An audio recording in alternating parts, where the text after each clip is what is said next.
जय जगन्नाथ जय श्रीकृष्ण सांग मैंने आमर तो सरीगला से अध्याय सरीगला एबे पंचदश अध्याय आरंभ हब एपटे कौन ना पुरुषोत्तम जोग श्री भगवान वाच एपटे भगवान कौन कहते शुणु कौन ना ऊर्ध मूल मध शाख मस्वधीम प्राहुरवे छंदांसी जस्य पन्नानी जस्तम वेद स वेदविद देख आर अर्थ कौन ना श्रीकृष्ण कहले अश्वत्थ वृक्ष मानकर प्रधान ताहार मूल ऊर्ध उत्कृष्ट शाखा अध ओ निकृष्ट पत्र सबु छंद ब्रह्मा महेश देव यक्ष गंधर्व नर रक्ष एमाने सबु डाल वेदोक्त कर्मपत्र ज्ञानी माने एहाकु व्यय बा विनाश शील जानिबारु मुक्ति पाती मात्र अज्ञानी एहाकु अव्यय मने कि भव बंधन रे पड़े। देख आर अर्थ कौन ना श्रीकृष्ण कहले अश्वत्थ वृक्ष मानकर प्रधान अश्वत्थ गछ जो ओस्त गछ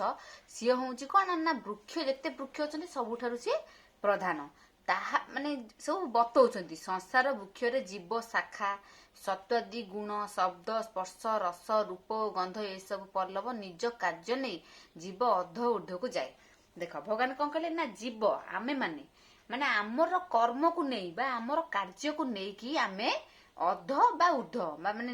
तलू को जीवा कि ऊपर को जीवा सेटा पाप पाइया कि पुण्य पाइया सेटा आम उपरे निर्भर करे बा आम कर्म उपरे निर्भर करे।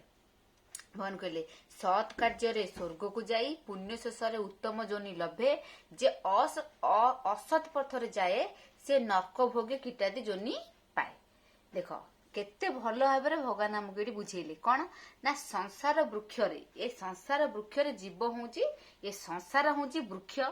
आउ जीव होउछंती इतरे कौन शाखा सत्वादि गुण शब्द स्पर्श रस रूप ए ओ गंध ए सबु माने आम जो छुचे शुणुचे शब्द ए सबु को नेइकरी आमर कार्य आमे जो कार्यटा करूचे आम कार्य द्वारा ही आमे अध बा ऊर्ध्व को जीवा बा पाप बा पुण्य पाया सत् कार्य कले सत् जोनि पाया सत् जोनि पाई पुण्य शेष उत्तम जोनि की पाया आ जो असत पथरे जाए सी नरक भोग करे जेमती कहती पाप और पुण्य भल काम कले आमे कौन करिया ना पुण्य पाइया आ खराब कर्म कले कौन करिया ना जानिचे आम समझ जानिचे भल कले भल पाइया खराब कले खराब पाइया तेणुक निश्चिंत रूपे यह जान ए सर्व देवचित गुण ऊर्ध्व जे उत्कृष्ट अटई अध निकृष्ट बोली कही महेश ब्रह्मा देव यज्ञ नाग गंधर्व नर रक्ष एमाने डाल जे वृक्षर वेदोक्त कर्मपत्र तार ज्ञानी को व्यय अटई तेणु से मुक्ति किल भई अज्ञानी पक्षे अवय भव बंधनर आश्रय संसार वृक्ष जीव शाखा सत्वादि गुणे बढ़े एका शब्द ज्ञानर स्वरूप गंध ए पल्लव स्वरूप। देख भगवान कौन कहले ना जे ज्ञानी सी आपको ठीक भाव विचार करिवो आ जे अज्ञानी सी कौन माया बंधन रे पड़ी जातिवो।